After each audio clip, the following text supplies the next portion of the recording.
So I want to talk about the thymus gland and why it shrinks down to nothing as you get older.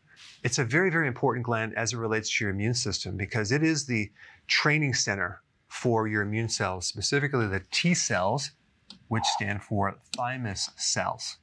And this gland is right underneath your breastbone, right on top of the heart, not to be confused with your thyroid, which is a little bit higher up right here. The thyroid and the thymus are completely two different separate glands. Now, when you're an infant, you have this huge thymus gland, and the reason why it's huge is because it doesn't have all the experience yet. It has to go through practice by being exposed to germs and develop or acquire its immunity, because the T cells are part of the immune system that relates to adaptive or acquired immunity. So you have to be exposed, learn from this experience, and develop immunity over time. And as you age, it starts to decrease in size.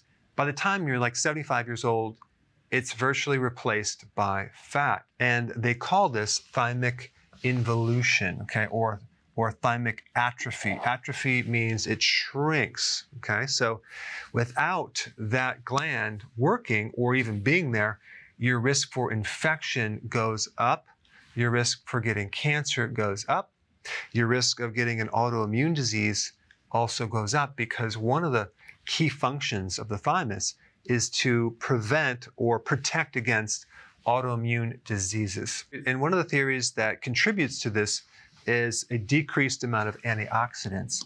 And then you're going to have all this oxidation, which is going to kill more cells. So if that is true, which it might be, it validates the idea of consuming a good amount of vegetables, leafy greens, preferably raw, throughout your life. But the thymus is involved with these T cells. So we have the T killer cells. These are antiviral.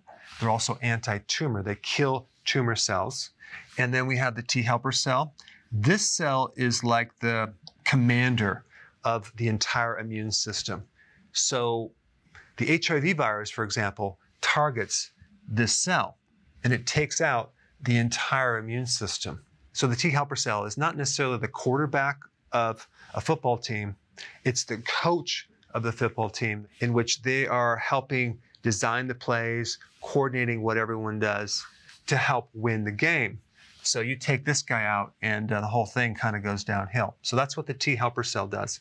Now the T regulatory cell, or T suppressor cell, is involved with suppressing an overreactive immune system. So it'll put out inflammation. It also specifically helps prevent autoimmune diseases. So you take this thing out and then your risk factor goes up. Now, when you hit age 65, the diversity of these cells diminishes significantly. So basically this all increases your susceptibility to having problems. Now, what's interesting about this COVID-19 is that it seems to be when you're below 65 and healthy, the risk factor from dying from this virus go down so significantly that the odds of you dying are very similar to the odds of you dying in a car when you're traveling to work. Yet when you go over 65, it goes up. So apparently 65 is kind of a key age for your immune system. So now the question is, what can we do? We can't control aging. We can control our health and other things. Number one, we can start to beef up, no pun intended, our antioxidants from vegetables. That could help us.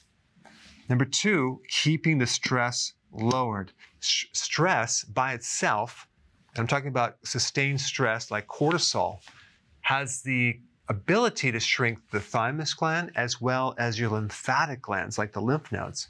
So excessive stress can cause atrophy of your immune system. Next thing is very, very important. And I'm going to put some research down below. If you have a zinc deficiency, one of the symptoms is this: your thymus gland actually atrophies. So how difficult would it be just to take some zinc on a regular basis?